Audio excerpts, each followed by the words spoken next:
Alléluia. Alléluia. Alléluia. Que la paix, la grâce, la joie de Dieu soient données à chacun de nous. Amen. Surtout sa paix. Parce que s'ils ne sont pas en paix, on ne peut point venir adorer, même si Jésus, il est doux comme vient de le chanter le choristes. Ah voilà, c'est ça. Que la paix du Seigneur soit avec vous. Amen. Et que la bénédiction que vous n'avez point reçue jusqu'alors rejaillisse sur tout un chacun. Amen. Et aussi sur les choristes. Amen. Ils ont dit que Jésus, il est comment? Il est doux. Et pourtant, la vie que nous menons, ce à quoi nous aspirons, n'est que difficulté, n'est que épreuve et n'est qu'amertume. On dit je suis aigri parce que ma vie n'est point à l'image de ce que moi j'attends, ce que je cherche. Mais laisse-moi te dire aujourd'hui, Dieu est passé par le prophète Ézéchiel pour nous apprendre et pour nous dire que cette parole, si nous la mettons en pratique et si nous l'écoutons, cette parole aussi sera douce comme Jésus est doux.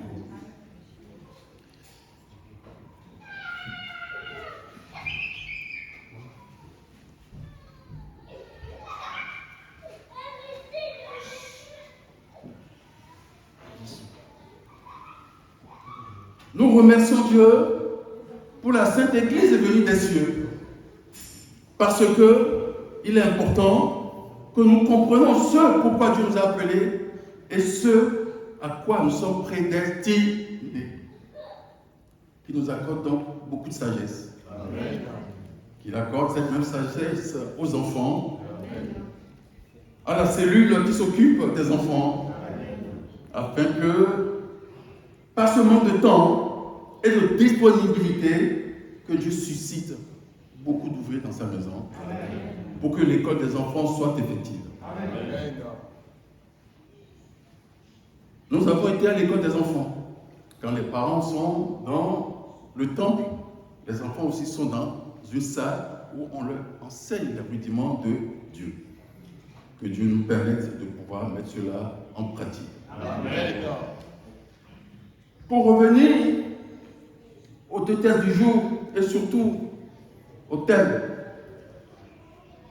le premier texte est tiré du livre d'Ézéchiel en son chapitre 8, du 5e au 12e verset, et le deuxième qui est tiré du livre d'Apocalypse en son chapitre 3, du verset 7 à 22. Encore une fois, nous demandons que Dieu nous accorde beaucoup de grâce. Amen. Pour que ce que nous avons vu, entendu dans le premier texte, qui a suscité le fait que les enfants de Luli rentrent au couvent, vous voyez, en lisant le texte, je me suis dit, mais nous avons devancé la prophétie de Dieu. Comme quoi, dans l'Église, il y a le ministère prophétique et nous ne devons pas prendre cela à la légère, parce que la parole que Dieu envoie, elle est vérité. Et quand Dieu prévient, il faut obéir et avec célérité. Ne cherche pas des excuses. Des excuses, tu en auras. Mais le temps de Dieu est un temps qui est fixé et nous devons tout faire pour être dans les bonnes grâces de Dieu. Quand Dieu a choisi Ézéchiel, le prophète Ézéchiel, nous avons vu, et dans quels que soient les chapitres, que Dieu dit à Ézéchiel, mets-toi debout, et l'Esprit de Dieu rentre en lui et le met debout. Et Dieu le prend en esprit pour le promener dans le temple de Dieu, dans les maisons des enfants de Jérusalem, pour montrer ce que chacun fait, en prétendant que Dieu ne nous voit pas. Mais Dieu dit, je vois tout, je sais tout. Et ce que je ne veux point que le pécheur aille à la perdition. Prenons le livre d'Ézéchiel en son chapitre 2. À partir du premier verset. Je regardais, Oui. et voici, Il regardait, et voici. c'était une figure ayant l'aspect d'un homme. Non, premier verset. Il me, Ézéchiel 2, premier verset. Il me dit, Il me dit, fils de l'homme, fils de l'homme, tiens-toi sur tes pieds il dit, tiens-toi sur tes pieds et je te parlerai. et je te parlerai. Donc vous voyez, Ézéchiel était allongé, couché. Pourquoi? Parce que Dieu a dit, comme les péchés de ce peuple est lourd, c'est toi qui vas porter ce péché.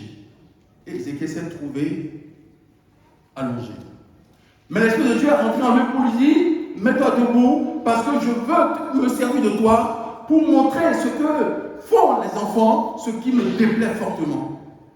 Et quand il a dit de se mettre debout, qu'est-ce que Dieu lui a dit? Dès qu'il eut adressé ces mots, Dès qu'il lui a adressé ces mots, l'Esprit entra en moi alors vous avez entendu dire, l'Esprit est entré en lui, et instamment, et me fit tenir sur mes pieds. et Dieu l'a mis debout. L'Esprit de Dieu, quel esprit de miracle, quel esprit qui guérit, quel esprit qui redonne vie, l'a mis debout. Mais il y a encore une deuxième chose. Tout à l'heure, je parlais de la parole. Descends un peu, va au verset 9. Oui. Verset 9. Je regardais, Oui. et voici une main était étendue vers moi, Oui. Alors, 8.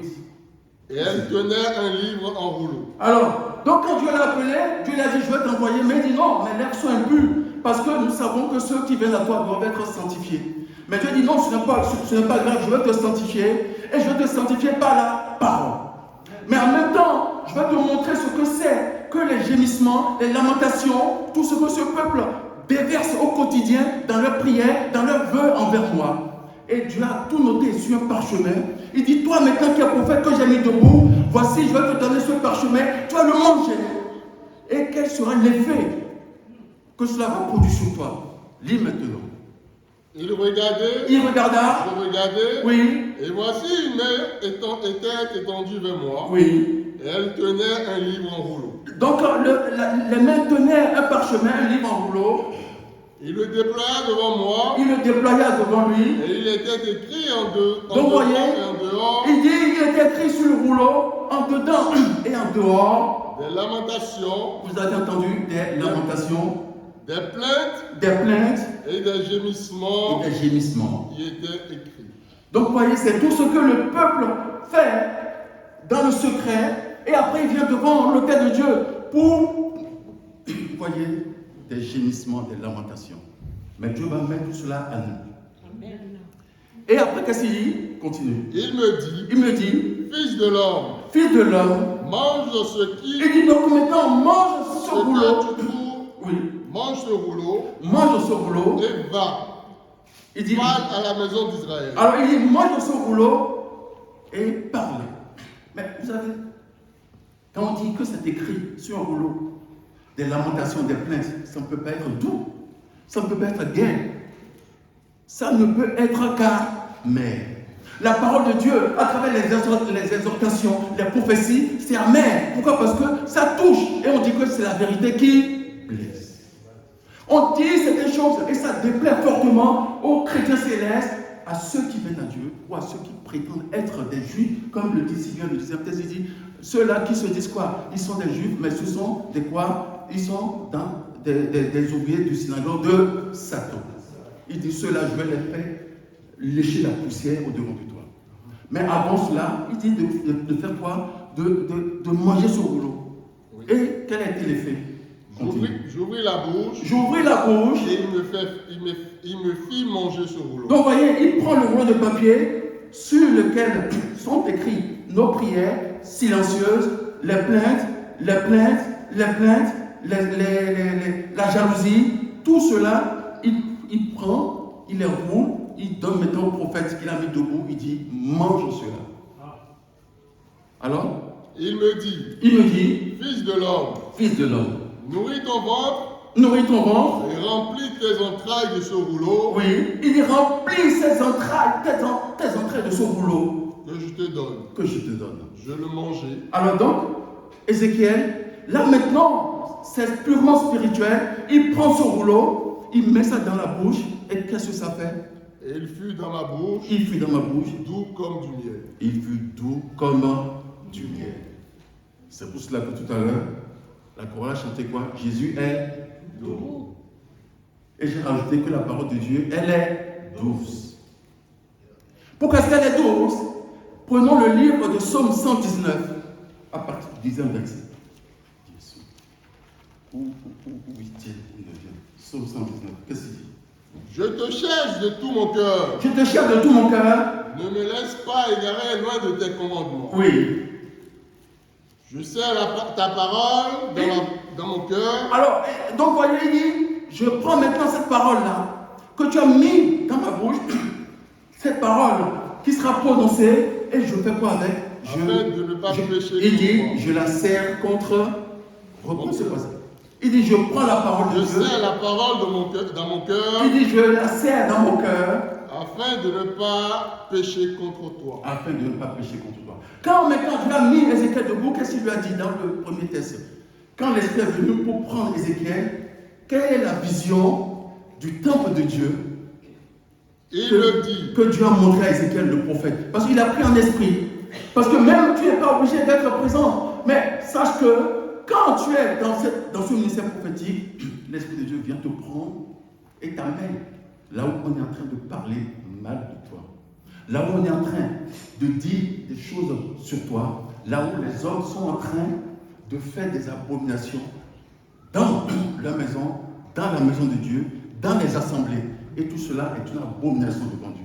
Mais en même temps, Dieu ne veut point la mort du pécheur. C'est pour cela que le deuxième texte nous dit quoi? Il dit que celui qui écoute, que celui qui a les oreilles entend. Parce que je viendrai, puis je ferai quoi? Je frapperai à la porte de son cœur. Quelle était la description du temple de Dieu? Continue. Il me dit, fils de l'homme, lève les yeux du côté du septentrion. Oui, regarde du côté du septentrion. Je levai les yeux du côté du septentrion. Oui, ça c'est le premier texte. Oui. Et voici. Cette idole de la jalousie était au septentrion de la porte de l'autel. Vous voyez, il y avait quoi? Il y avait l'image de l'esprit de jalousie. Donc, cette image est venue s'installer à ce lieu hautement sanctifié spirituel. Et Dieu dit quoi? Que ces enfants se sont livrés à l'apostasie, se sont détournés de mes lois. Ceux-là que j'ai choisis, les 70 anciens, que j'ai élevés en même temps que Moïse, se sont tous détournés de ma loi, de ma foi. Et égarent les enfants que je leur ai confiés. C'est pour cela maintenant, je viendrai pour reprendre ce peuple. Et les femmes aussi ne sont pas à l'écart. Pourquoi? Parce qu'il a aussi vu que les femmes se sont assemblées en train de pleurer quoi? La déesse qui n'est point tolérée dans la maison de Dieu. Continue. Et il me dit, fils de l'homme, vois-tu ce qu'ils font? Il dit, vois-tu ce qu'ils font? Les grandes abominations que commet ici la maison d'Israël. Oui. Pour que je m'éloigne de mon sanctuaire. Pour que je m'éloigne de mon sanctuaire. Mais tu verras encore d'autres grandes abominations. Tu verras encore d'autres abominations. Alors, oui. Il me conduisit à l'entrée du parvis. Il me conduisit maintenant à l'entrée du parvis. Je regardai. Et il regarda. Et voici. Oui. Il y avait un trou dans le mur. Et il me dit. Il dit. Fils de l'homme. Perce la muraille. Il dit, perce dans la muraille pour que tu puisses voir ce qui se fait derrière. Derrière ce mur. Continue. Je perçais la muraille. Oui. Et voici, il y avait une porte. Oui. Et il me dit, Oui. entre Oui. et vois les méchantes abominations qu'ils commettent ici. Oui. J'entrai et je regardai, Oui. et voici, il y avait toutes sortes de figures de reptiles. Il dit, il y avait quoi? Toutes sortes de figures de reptiles. De reptiles. Alors, reptiles, c'est quoi? Reptiles, ce sont tout ce qui rampe, n'est-ce pas? Esprit de serpent. Bon. Le message qu'on a eu, c'était quoi? Qu'il y avait des serpents qui se sont introduits et il fallait que le peuple de Dieu rentre au couvent et prenne les armes spirituelles que Dieu lui a données afin de reprendre autorité sur ces esprits qui se sont infiltrés dans la maison de Dieu. Donc vous voyez, c'est ce que je disais. Avant que la lecture ne vienne, Dieu a touché les prophètes qui ont sonné l'alarme en disant, rentrez au couvent et mettons-nous à faire le jeûne. Revêtons-nous de cendres pour que ces esprits aujourd'hui soient taillés en pièces. Alors, il dit quoi? Et de bêtes abominables. Et des bêtes abominables. Et toutes les idoles de la maison d'Israël. Et toutes les idoles de la maison. Peintes sur la muraille. Oui. Tout autour. Donc ces idoles sont peintes et ça devient maintenant les dieux de ceux qui n'ont pas trouvé solution à leurs problèmes. Et là aussi, merci Devancier. Solution à ton problème. Finalement, c'est quoi le problème que tu viens exposer à Dieu? Et c'est quoi le cheminement que tu cherches? Le fait que tu dis je crois en Dieu, le fait que tu dis je vais à l'église, le fait que tu dis je viens rencontrer Christ ressuscité, ce n'est pas pour qu'en sortant, tu puisses être millionnaire. Parce que l'enseignement que nous donnons, c'est pour que tu sois à l'image de ceux dont nous parle le livre d'Apocalypse, qui sont devant le trône de Dieu et qui servent Dieu de jour comme de nuit. C'est pas pour que tu sois riche, c'est pas pour que tu puisses avoir gain de cause sur tout. Parce que toi-même, tu as été le fossoyeur de ta vie, parce qu'il y a des lois. Tu ne les respectes pas. Et tu dis maintenant, je vais faire ce que j'ai envie de faire, et après je viendrai devant Dieu, je vais voir les prophètes, ils vont prier pour moi, et j'aurai gain de cause. Je cherche à avoir la maison, la voiture, dernier cri, je cherche à avoir tout. Non, parce que toutes ces richesses, tu vas les laisser. Et nous, ce pourquoi nous nous enseignons, c'est quoi? C'est pour que vos âmes soient demain assis à la droite de Dieu le Père, comme il a si bien dit dans le deuxième texte. C'est pas pour que tu sois riche, pour que tu aies tout ce qui ne vient pas de Dieu. Oui, Dieu t'a déjà tout donné. Le fait que tu aies la vie et que tu as l'essentiel autour de toi, contente-toi de cela et remercie Dieu au quotidien. Parce que si tu veux avoir plus, tu vas basculer dans ceux-là qui se disent juifs et qui sont dans la synagogue de Satan. Donc, l'Église n'est pas venue pour nous rendre riches. L'Église n'est pas venue pour que tu aies de l'argent dans ton compte jusqu'à ne savoir quoi en faire, pour que tu aies 10 voitures, pour que tu aies 17 maisons. Non, aucune Église. Si tu viens sincèrement, c'est pour que demain, quand maintenant tu finiras tes œuvres, tu sois assis à la droite de Dieu le Père parce que tu te opposeras de tes œuvres. Amen.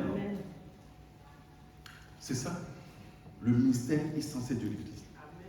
Maintenant, si Satan vient pour te mettre des échelles dans ton corps, ou mettre des épreuves sur toi, sache que l'Esprit de Dieu veille. C'est pour ça qu'il a suscité Ézéchiel, pour lui dire à Ézéchiel, voilà, c'est ce qui se fait. Alors, va au niveau du verset où il dit que j'ai vu. Alors, il y a 70 hommes qui se sont détournés de la voie de Dieu et qui ont commencé à adorer ces bêtes. Et il y a aussi des femmes qui se sont rassemblées pour adorer quoi? Pour adorer la déesse. Donc, quel que soit ce que tu traverses, accroche-toi à la robe de Jésus. Amen. Reste fidèle dans tes œuvres. Si tu fais des œuvres, parce que beaucoup, on le dit, viennent comme en promenade dans la maison de Dieu. Oui, je viendrai voir le prophète, je vais voir ma cérémonie, et mes choses iront mieux. C'est quoi ces choses qui iront mieux pour toi? Es-tu sûr que c'est cela, l'appel que Dieu t'a fait? Il dit non, fais mes œuvres. fais mes œuvres. Parce qu'il dit, je sais que tu n'es ni chaud ni froid, mais comme tu es tiède, parce qu'il a parlé à ceux de l'église de Laodicée et de Philadelphie. Nous allons y venir tout à l'heure. Pour que toi aussi tu puisses identifier quel est ton cheminement spirituel. Et tu as l'image de l'église de Laodicée ou de Philadelphie. Je parle aux églises, mais en réalité, nous sommes les membres de l'église, nous sommes le corps, nous sommes le temple de Dieu. C'est à chacun que Dieu parle. C'est à nous que Dieu s'adresse.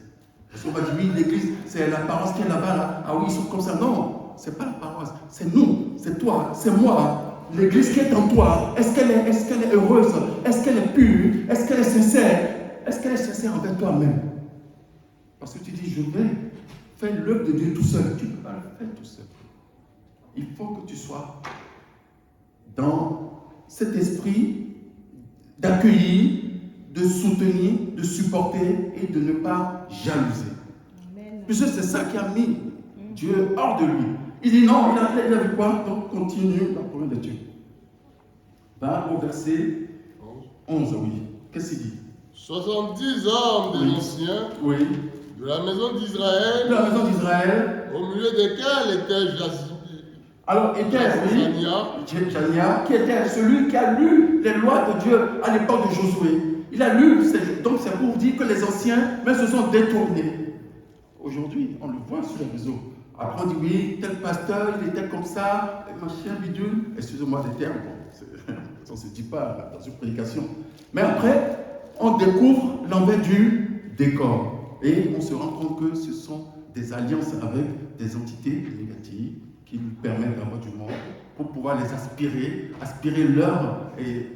leurs énergies, les dons qui sont en eux, pour pouvoir grandir. Et finalement, tout cela s'effondre comme le château qui est bâti sur du sable.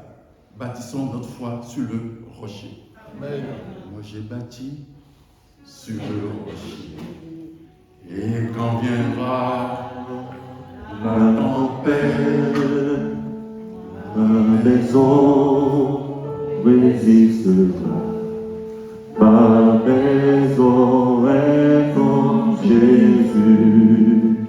La pluie et le vent souffleront. Satan se déchaînera. Mais ma maison est en Jésus. Je n'aurai jamais la pluie et le vent souffleront. La tempête, se déchaînera. Mais ma maison est en Jésus. Je n'aurai jamais.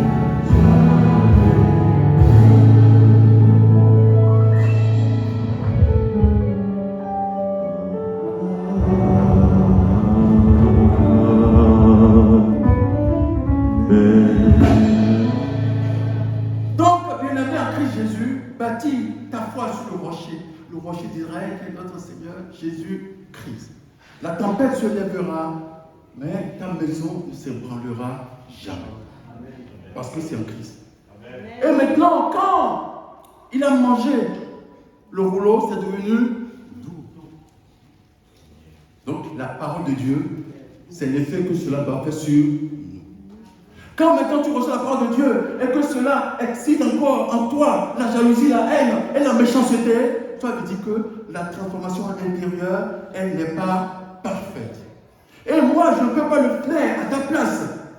Même les prières, tous les jours qui sont dans la vie, même si on les resté sur ta tête, cela ne va pas le faire. C'est toi qui dois rentrer en toi-même pour enlever cet esprit de jalousie, pour enlever cette amertume, pour enlever cette haine que tu as envers ton prochain en pensant que lui aussi n'a pas droit à la vie. Si, lui aussi il a droit à la vie.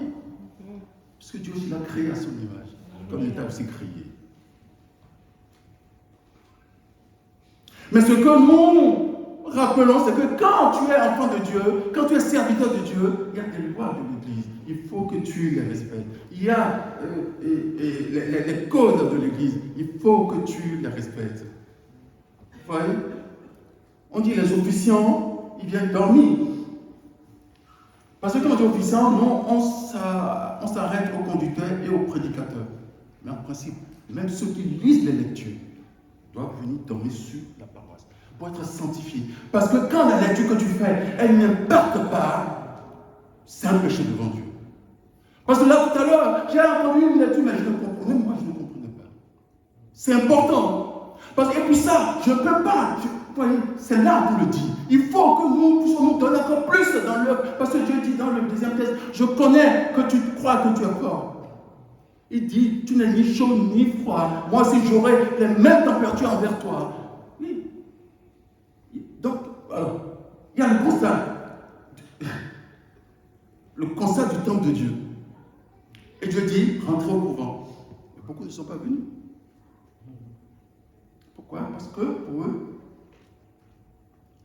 ou appelé, il fallait, c'est sur 3 jours, faire un torse sur ton programme, même si tu es le Premier ministre de la République française, qui a en ce moment beaucoup de soucis pour les hommes politiques, viens quand même, ne serait-ce un jour dans la maison de Dieu.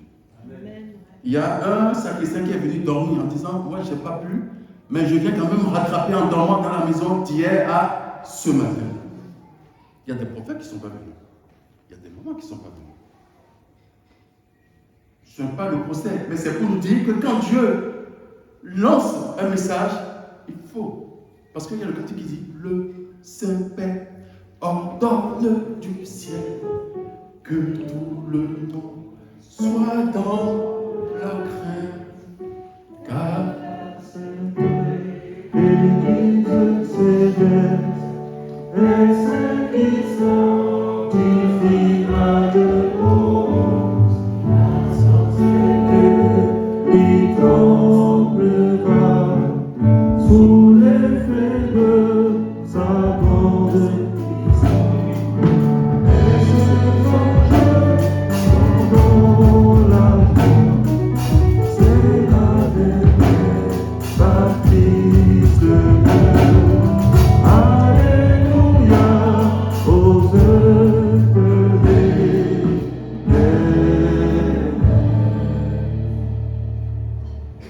verset 17 de la première lecture, qu'est-ce qu'il dit? Quand il a pris Ézéchiel en esprit pour l'amener, il lui a dit, voici le constat, et maintenant, quelle était la sentence de Dieu? Quelle était sa décision? Verset 17. Il dit, et il me dit, vois-tu, fils de l'homme, fils de l'homme, est-ce trop peu pour la maison de Juda oui, de commettre les abominations qu'ils commettent ici? oui. Faut-il encore qu'ils remplissent le pays de violence? Donc, vous voyez, il dit, non seulement il y a ça, mais tu te balades et les mêmes temps, parce que tu refuses de te transformer, de te sanctifier, de respecter les lois et surtout les codes, ce que Dieu a mis au devant de toi. Comme tu as refusé de le faire ici, tu vas te balader dans toute la France en posant les mêmes actes. On le voit. Mais pose-toi quelque part et pousse racine pour que tes arbres donnent de bons fruits. Puisque c'est à l'arbre, n'est-ce pas? Non, c'est aux fruits qu'on reconnaît. Alors, donc, voilà, on dit tellement des trucs qui ne tiennent pas. Après, on va là, on dit la même chose, on va là, on dit la même chose. Mais finalement, on te dit, mais tu es où? Est-ce que la nouvelle Jérusalem, dont Jésus nous parle dans le deuxième texte, est-ce que c'est pour toi? Aujourd'hui, reviens vers Dieu et repens-toi. Alors, il dit quoi maintenant? Et qu'il ne cesse de m'irriter. Il dit, il ne cesse de m'irriter. Oui, tu irrites Dieu avec ce comportement. Tu irrites le Saint-Père. Tu l'irrites. Parce que là, on t'a confié une responsabilité. Mais fais-le. Maintenant, tu ne veux pas le faire et tu charges ton frère en disant que c'est lui qui m'empêche de faire. Alors que quand il y a le culte de mercredi, il y a de la place. Hein, vous voyez, le temple est grand. Ah oui, c'est un tel qui m'empêche de venir faire le. C'est un tel. Non. Demandez au chéri, il est témoin. Jamais on ne nomme quelqu'un qui dit, pour dire, ah non, je ne suis pas venu parce que un tel. Non. Je ne suis pas venu parce que je n'avais pas de disponibilité. Mais du moment que tu nommes quelqu'un, ça veut dire que là, c'est l'esprit de jalousie qui est en train de gonfler ta tête et de te détourner de la voie de Dieu. Dieu est fait le travail de Dieu. N'est-ce pas? Alors, il dit quoi? Voici. Il dit voici.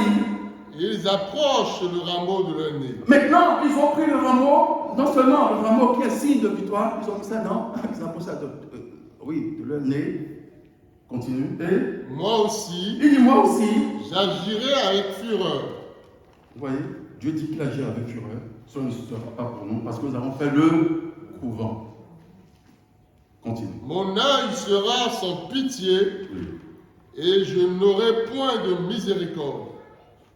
Quand ils crieront à voix haute à mes oreilles, il dit quand ils crieront à voix haute dans mes oreilles, je ne les écouterai pas. Dieu dit je ne les écouterai même plus. Pourquoi? Parce que j'ai envoyé des prophètes, mais ils ne s'entendent pas.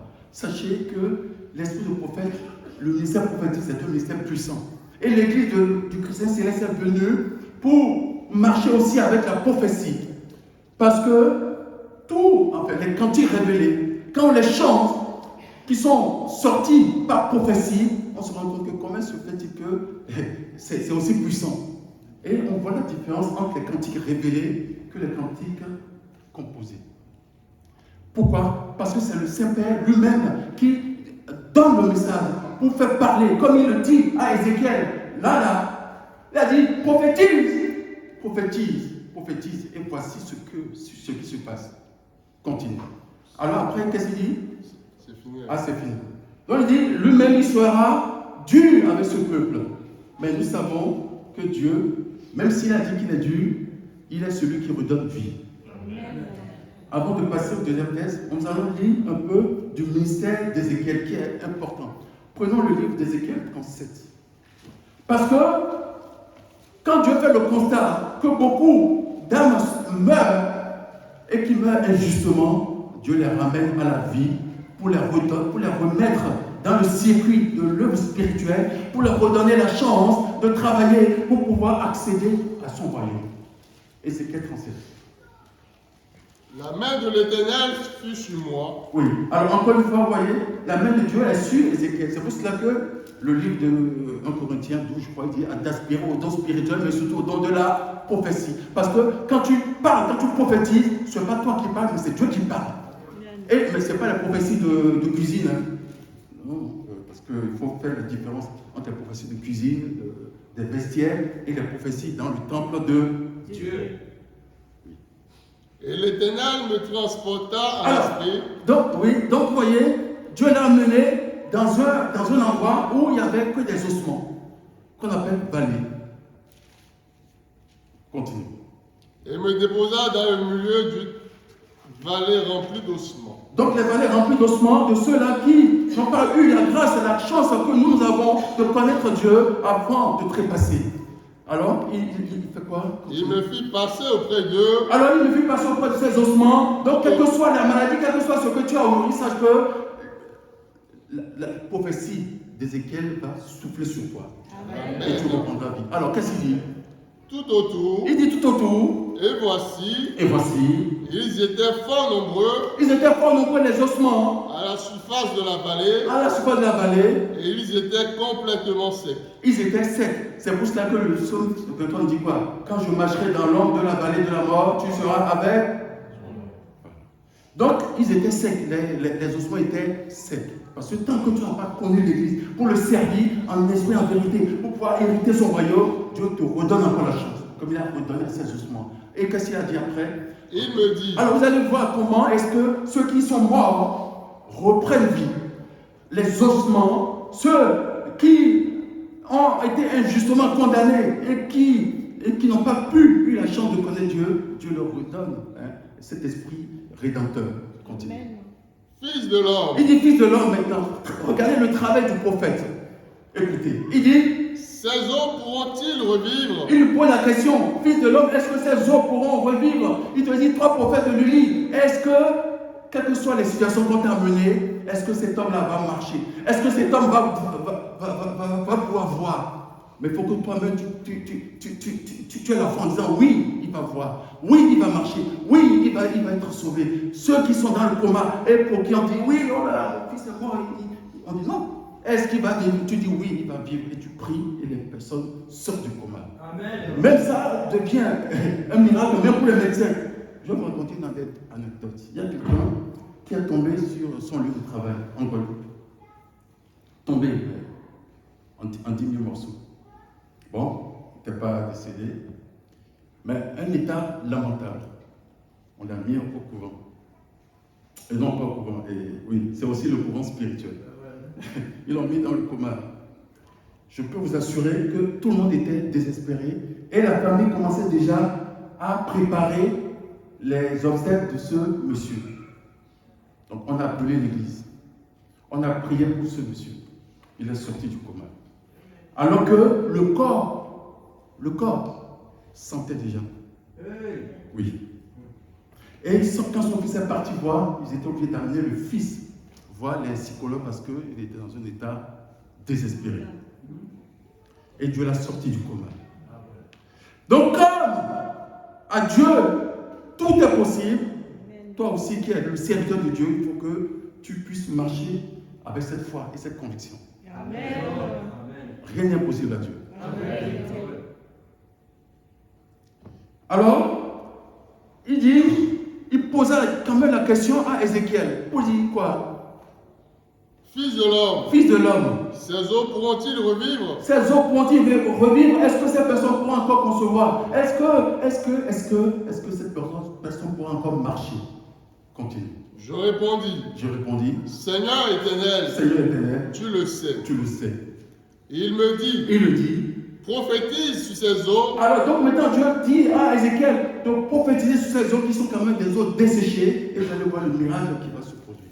Est-ce que ce même miracle soit pour nous en ce jour? Amen. Continue alors. Et dis-leur. Ossements desséchés.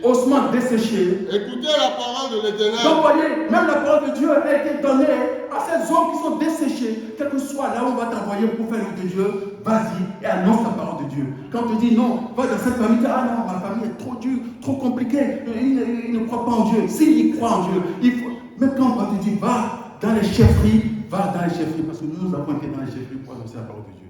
Quel que soit là où on va te dire, bah non, parce que tu es dans le Seigneur.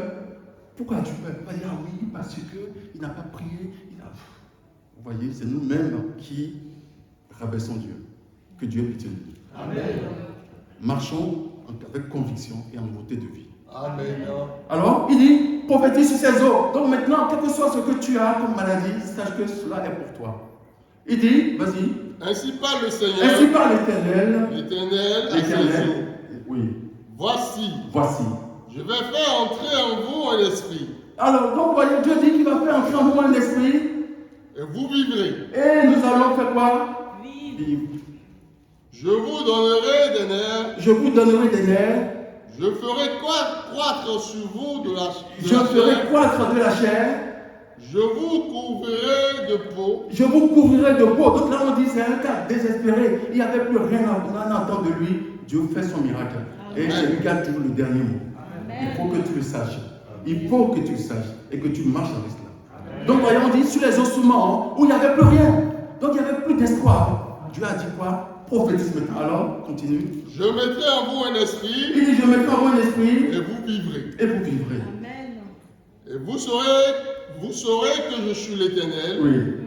Je prophétiserai. Il dit, vous saurez que je suis l'Éternel.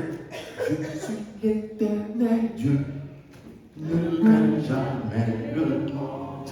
Je suis l'Éternel Dieu. Ne crains jamais le monde. Ne crains jamais. Mon Saint-Église, ne crains jamais le monde. Ne crains jamais. Mon Saint-Église, ne crains jamais le monde. Je suis l'Éternel Dieu. Ne crains jamais le monde. Je suis l'Éternel Dieu. Ne crains jamais le monde. Ne crains jamais. Mon Saint-Église, ne crains jamais le monde. Ne crains jamais.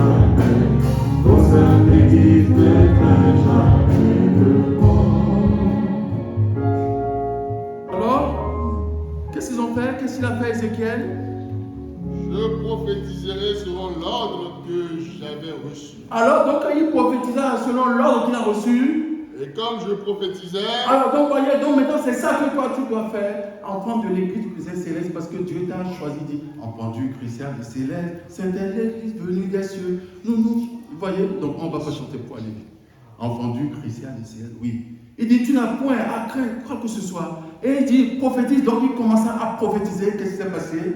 il eut un bruit, Il eut un bruit. et voici, Écoutez bien, hein, il dit, il eut un bruit, et voici, il se fit un mouvement, il se mit en mouvement, et les eaux s'approchaient les uns des autres. donc les eaux qui étaient éparses, dispersées, se sont rapprochées les uns des autres. Et c'est comme ça aussi que Dieu unit son peuple. Ses fidèles, ses enfants qui sont éparses, il les rassemble parce que les prophètes ont prophétisé. Continue. Je regardais, et voici, il vint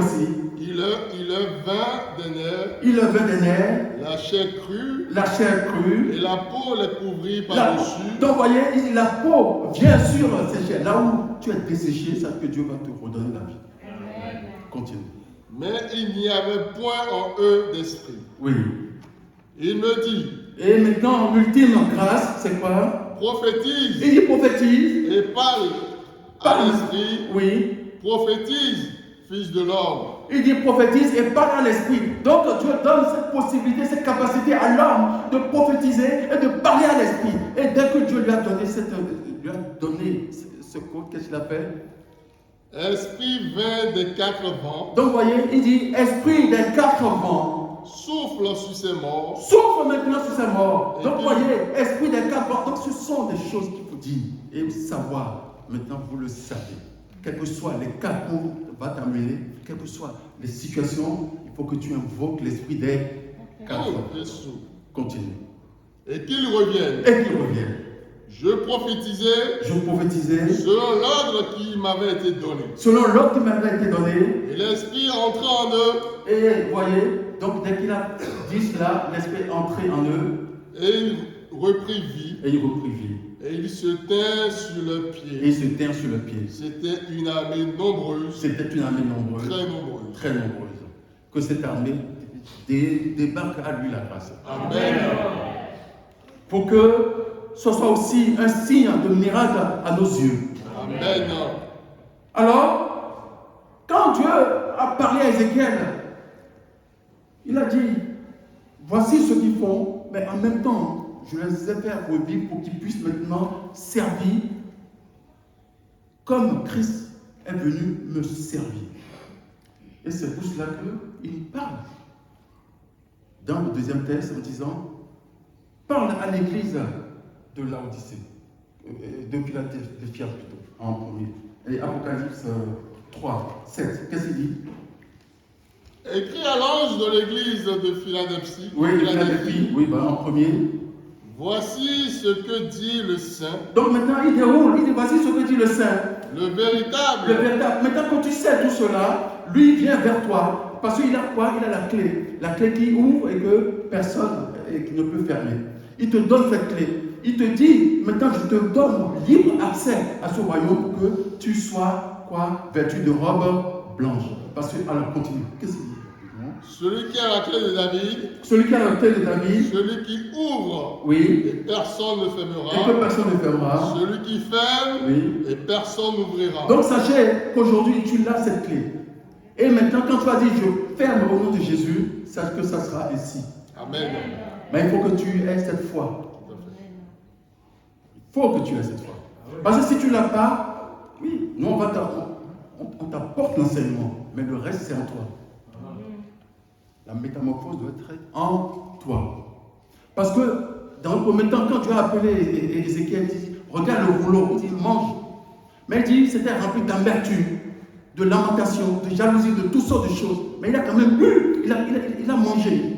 Donc il faut que tu oses aussi.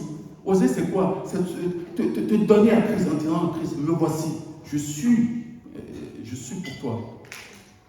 Fais de moi un instrument de ta gloire. Je suis à ton service. Parce que je peux te servir. Et je viendrai te servir en esprit et en vérité. Continue. Je connais tes œuvres. Il dit, je connais tes œuvres. Voici, Oui. parce que tu as peu de puissance, Oui. et que tu as gardé ma parole, Oui. et que tu n'as pas renié mon nom, Et que tu n'as pas renié mon nom. j'ai mis devant toi une porte ouverte. Donc Dieu dit qu'il te met cette grâce pour que tu puisses progresser. Que personne ne peut fermer. Personne ne pourra plus fermer cette porte-là.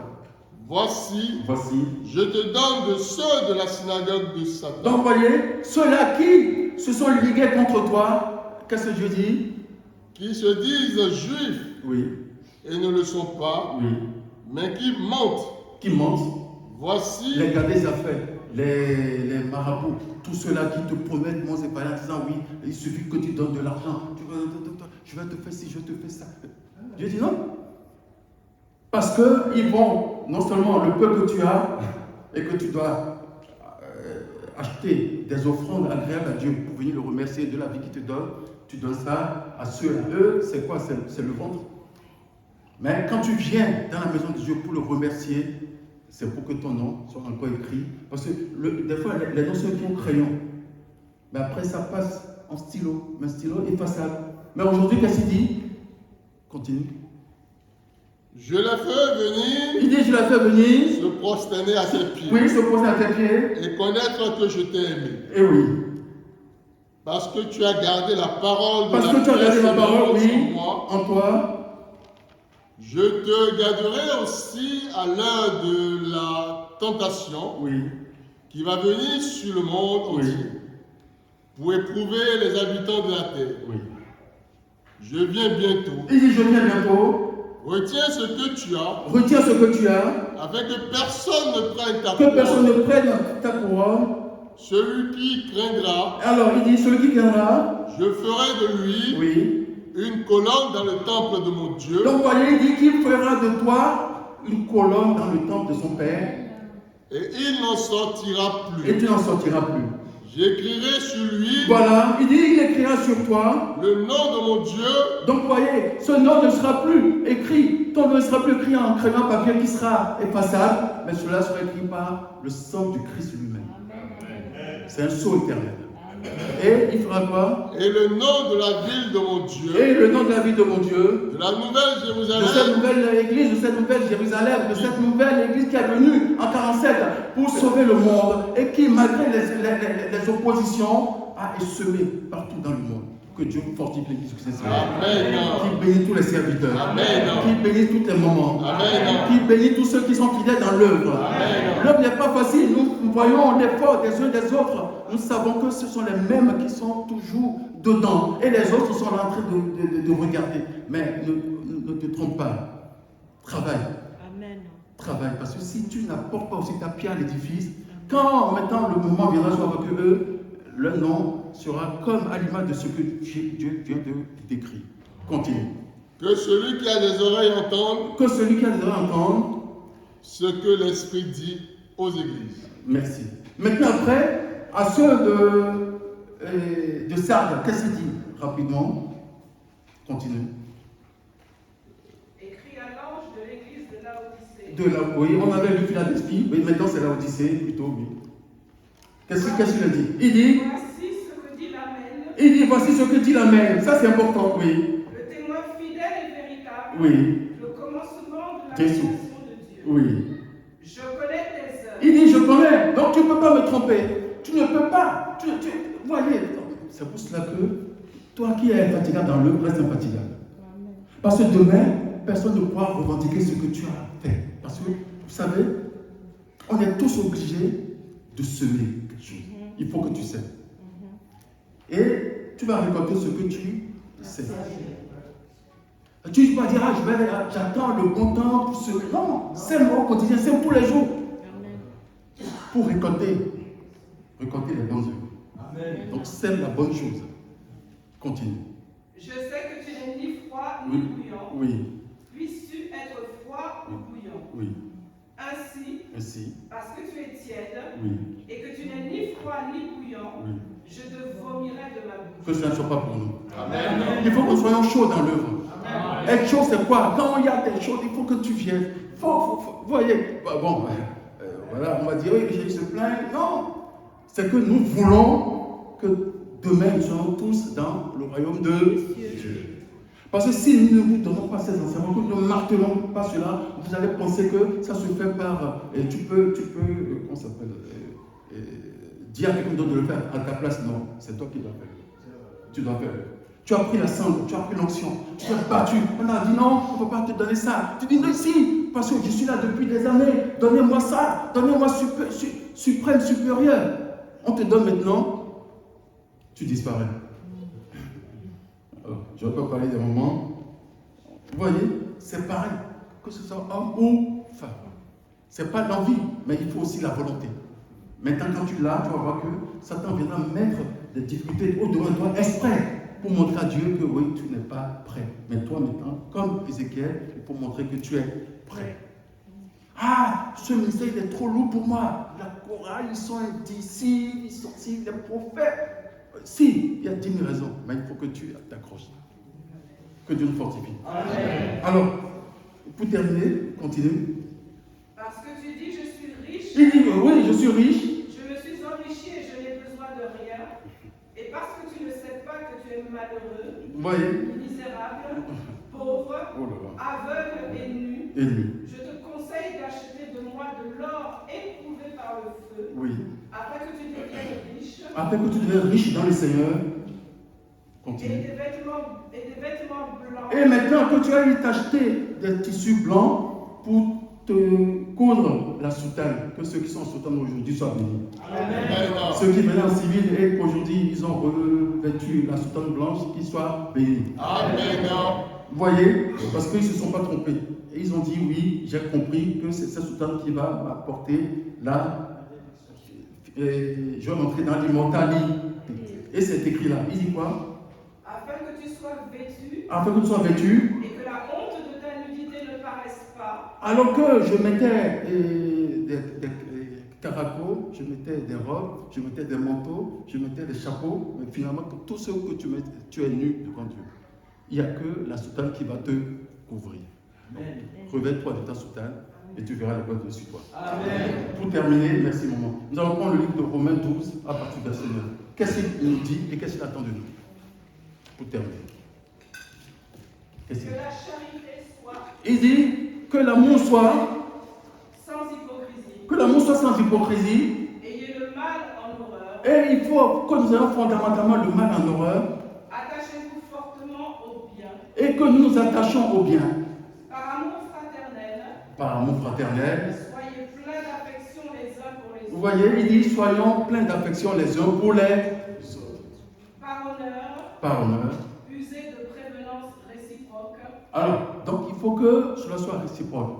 Je suis bienveillant avec toi, toi aussi. Il faut que de temps en temps tu montres de la bienveillance envers tes pères. Amen. Oui, pas grand-chose, mais que tu dis oui, je suis bienveillant et je pense aussi à toi. Continue.